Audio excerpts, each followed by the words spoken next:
सुद्धा सांगितलं. म्हणजे तू कसं तुझ्या विठ्ठलाचं करतेस ना तसंच थोडी.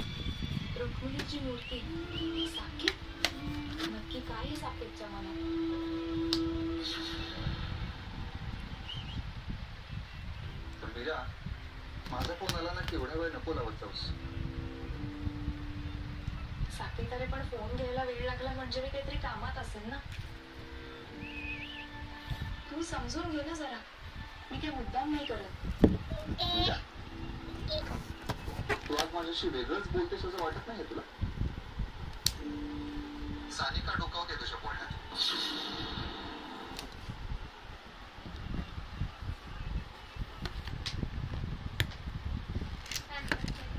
साकेतने रुक्मिणीची मूर्ती आणली माझ्यासाठी गिफ्ट म्हणून, आणि रोज दिवा लावायला सुद्धा सांगितलं. म्हणजे तू कसं तुझ्या विठ्ठलाचं करतेस ना तसंच थोडी. हो का? अचानक काय झालं साकेतला असं? अगं ते मलाही माहित नाही.